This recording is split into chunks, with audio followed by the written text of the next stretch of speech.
year that very much dealt with their split, and it sounds, at least from that particular track, she is also going to deal with it in song. Peace of Mind, What's New for Lunch on BY. Our summer concert series is coming to a close. We've had a lot of fun this summer, 7 shows so far. Our final show of the series is today and tomorrow with Lyle Brewer, who's here in the studio. Hey, Lyle. Great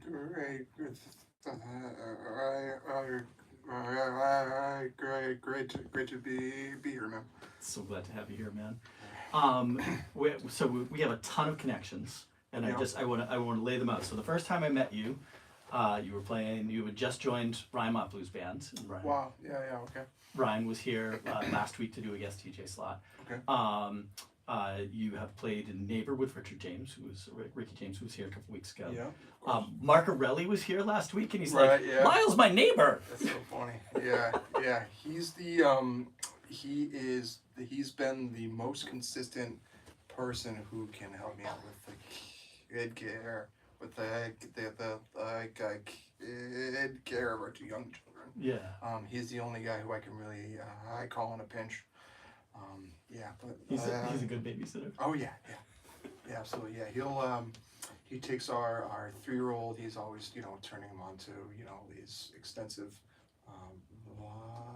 vinyl collection. He's giving me updates on which albums he likes, which albums he's not so into. Yeah. And then the final one is last week. At the end of last week's summer concert series, Tyler Harmon had just kind of left the stage, and I was saying, all right, please everybody come back next week for Lyle Brewer. And he's like, Lyle Brewer's my guitar teacher. Everybody come back and see him. If you like me, that's so funny. He taught me. So that's awesome. Yeah. Tyler's definitely one of the most talented instrumental guitar players out there. Yeah. Well, but you're his teacher, so let's. Well, I appreciate that. Well. Well, let's just start. Can we start off with a song? You cool with that? Absolutely. All right. So you have several instrumental albums. And, sure do. I think I I started making a new record recently. I think that's my 13th instrumental record. Oh, good heavens. Yeah, I had a lot to say. Yeah. So yeah. All right. Well, this one's called Acorn Tree. It sure is. This is Lyle Brewer, who's playing at the Summer Concert Series today, 6 o'clock at the Winnetou, and tomorrow at Mashpee Commons on MPY. All right, here we go.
It's Lyle Brewer, beautiful in the studio song called Acorn Tree. Let's talk about that, like just like the making of a song, like, and we'll use that as an example. Sure. We have so many lyricists in here, and we'll ask about how did that song start, and they'll say, oh, it started with this phrase, or I had a little bit of a melody in my head. When you're creating that song, Acorn Tree, Sure. is that a melody you heard? Does it come from? I know you're well known for improvisation, so is it something that came out of I'm just playing and I found a piece that I like and I built off that? Like Sure. how did that song get built? Sure. Yeah. Well, it's interesting. That was actually one of the first kind of complete instrumentals. First complete instrumentals for all the guitars that I've written. And yeah, part of the deal with when you improvise is you just get very used to just coming up with like new musical ideas. For a long time, I was singing, or I was playing the first part of that phrase. And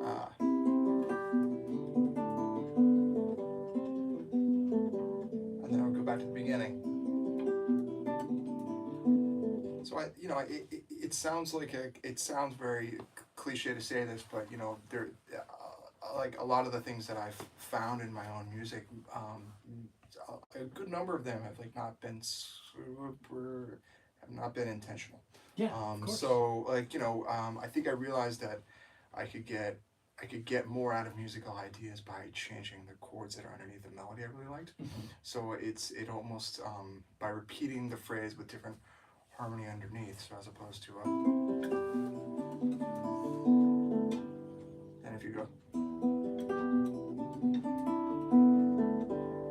So I just think that once I kind of made that realization, it really it became a really valuable part of the way I construct my own tunes, because I just think that because there's no other instrumentalists and there's no vocalists and there are no words, then everything in the songs takes on a much more bigger importance. Yeah. It must be just a wildly different experience too. When Ricky James from Neighbor was in here, and he was talking about you playing and how like the band is playing and then you're doing your thing and they're like all tuned into what you're doing. Right. Like they're laying down something and you're improvising over the top of that. Right. When you're on your own, Yeah. you're on your own. Yeah. For lack of a better expression, you're being forced to have like a one-sided conversation. Yeah. So but I think part of the illusion is that all the contrast, that is in my music, I have to create all the brightness and all the darkness, and if there's, I gotta write the happy songs and write the sad songs as well.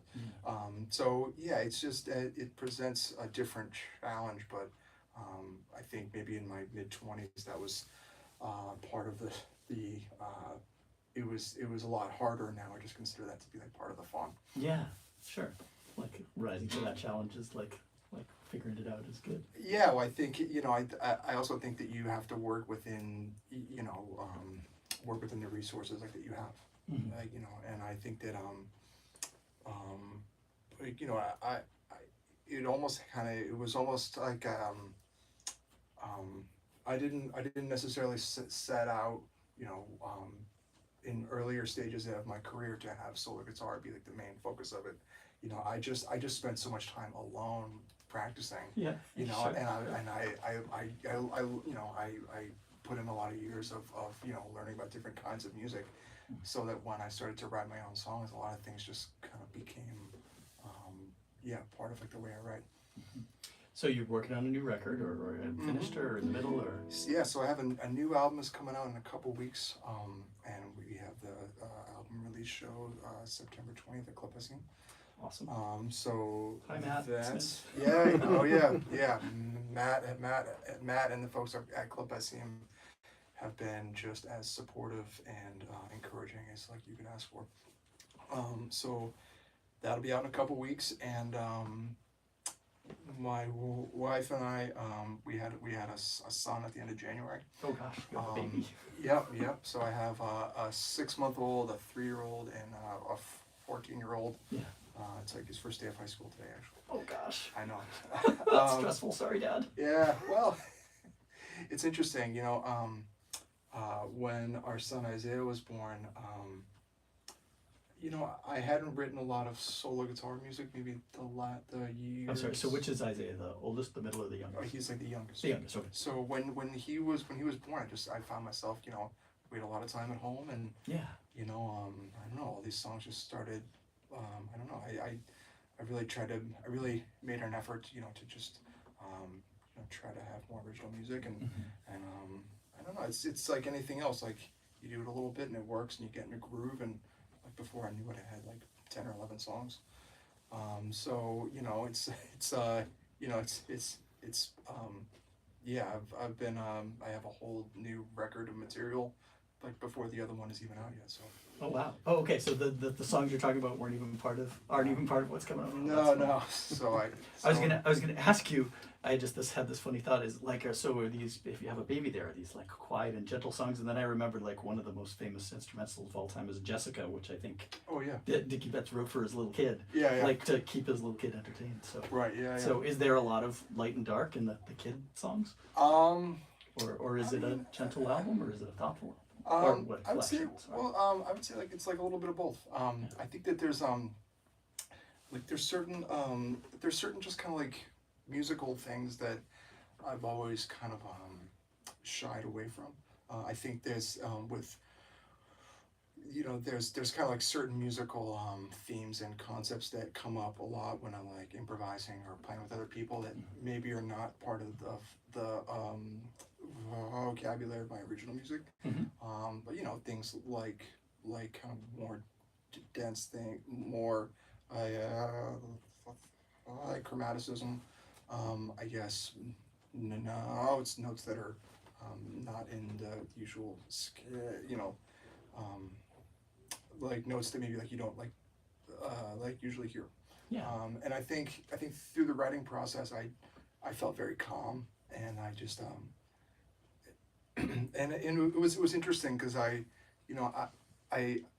didn't have any songs that I didn't have any songs that were like in the past. Excuse me. In the past, maybe I would write a little bit, and then I would decide that maybe it didn't fit, or I didn't end up. The song didn't go all the way. Mm-hmm. Didn't go all the way to completion. Sure. And this was probably the first one where I wrote 11 songs, and I'm gonna keep all of them. Uh-huh. So it just felt like I don't know. Maybe it's just like maybe it's just having 3 kids. It forces you to be a little bit more. Maybe it just forces you to be like more go with the flow. Yeah. So I would Yes. play something and be like, oh, that was unusual, cool. I should probably, yeah. So. What you're gonna play a song next? Is this new song, old song? This is The Message. The Messenger. Sorry. Yeah. So I wrote this like after our son Isaiah was born. So Alright. probably maybe probably like a couple days after we got him. Here's The Messenger. This is Lyle Brewer performing today at the Winnetou in Katama as part of our summer concert series on MBY Radio.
Heavy by Radio's Lyle Brewer live in the studio with a song called "The Messenger." Sounded great. I want to let people. Oh, turned off my own microphone. That was dumb.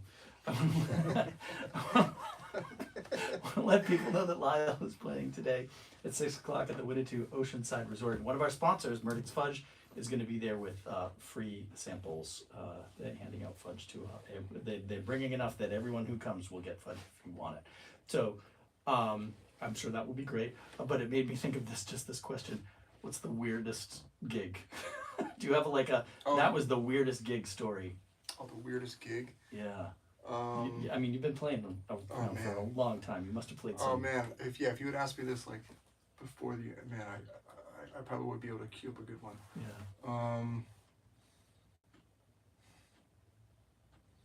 The weirdest gig. Oh my goodness. It could be. I played a lot of weird ones. Did you ever have to dress up for a gig?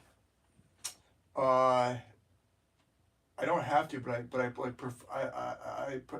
if given the option, I'll dress up as Batman for every gig.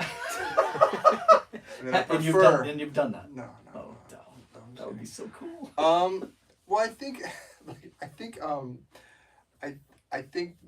the weirdest. I think probably the weirdest gig is if you. It wasn't a weird gig, but it was a very awkward experience. Yeah, there you go. Okay, all right. I played a buddy of mine was like getting married a couple years ago, and I told him that I had to leave the wedding and pack up my gear at a certain time, because I was already kind of getting close to get back to Boston to do this other thing that I really had to do, and I didn't really have any flexibility at the time. So I was about to leave at the time that I was supposed to, so I was packing up my gear, and someone came up as I was packing up and gave this really sad speech about someone who they had known, and that person that had passed away. And it was this really heartfelt moment. So I'm trying to zip my case of just like very, very quietly. I'm trying to be polite, but I'm also trying to be professional. So it was a very interesting moment where it's like I don't know what is doing a good job. Like, should I just cancel the other gig?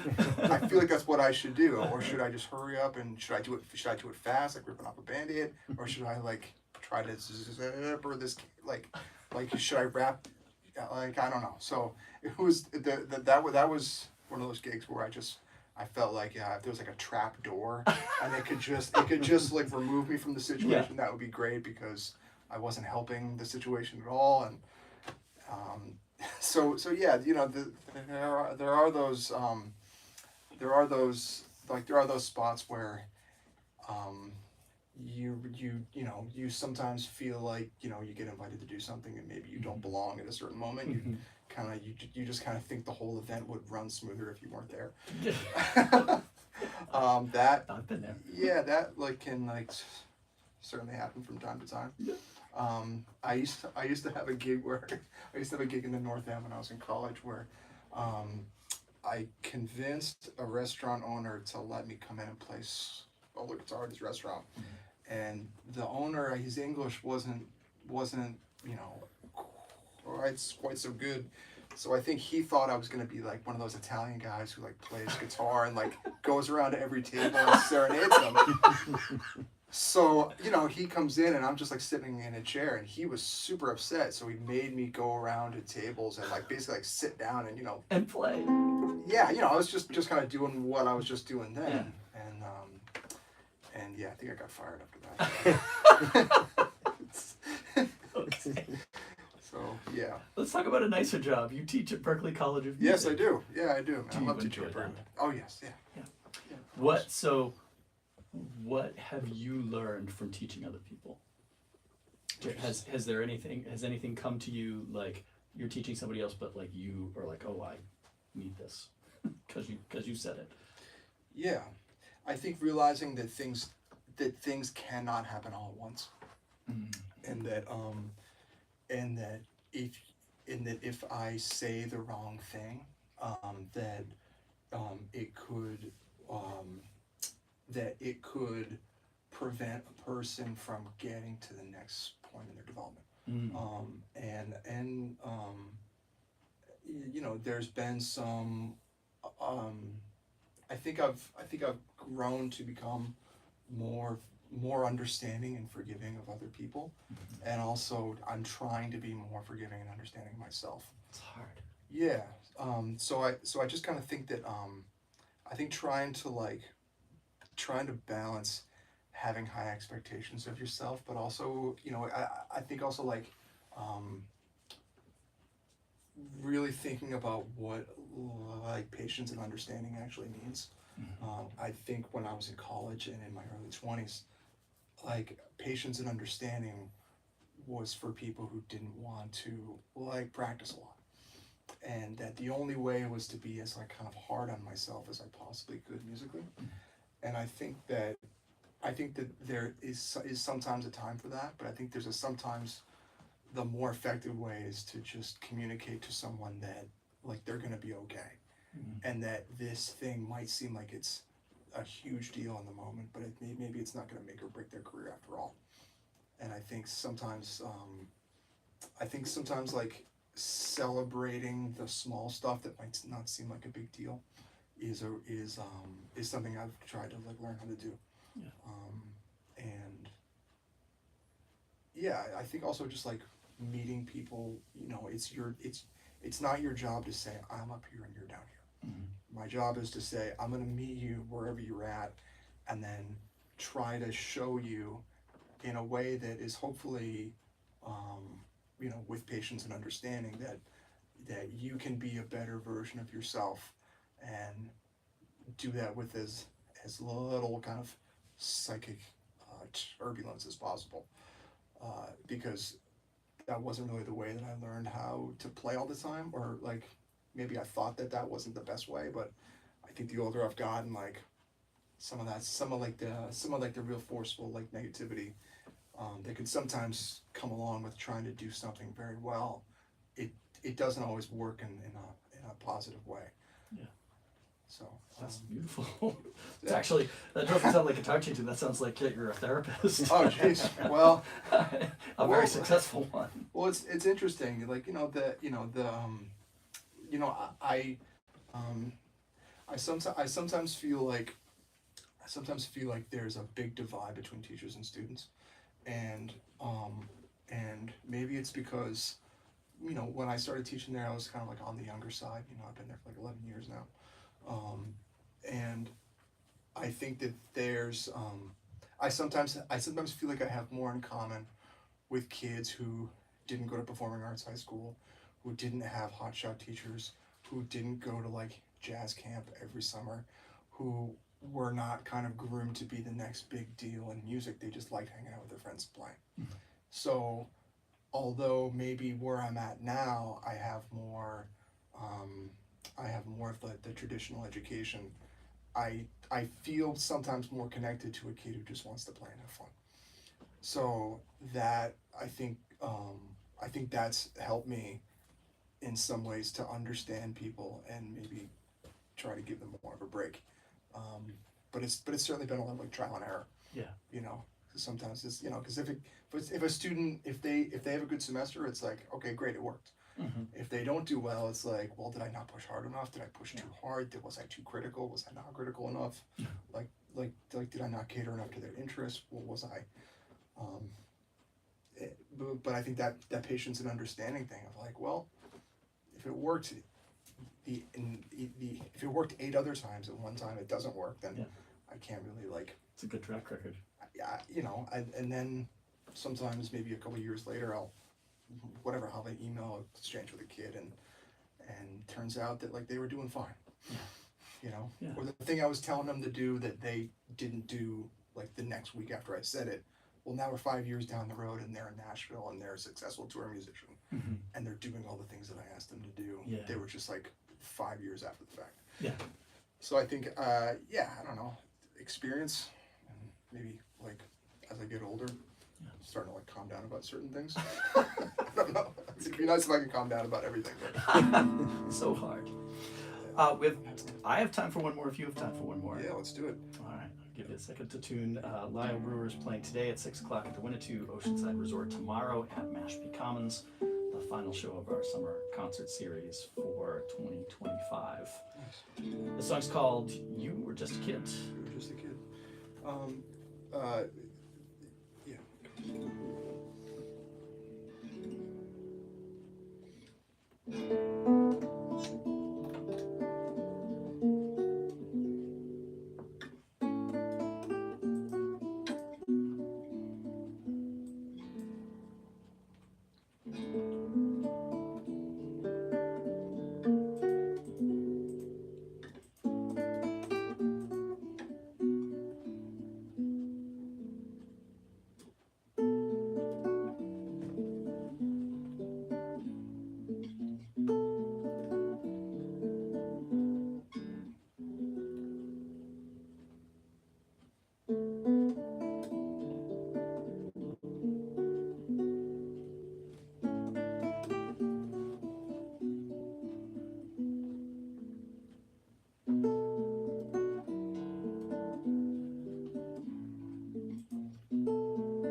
MVY Radio, Lyle Brewer live in the studio, again performing today, part of our summer concert series, 6 o'clock at the Winnetou in Containment, 6 o'clock tomorrow at Mashpee Commons.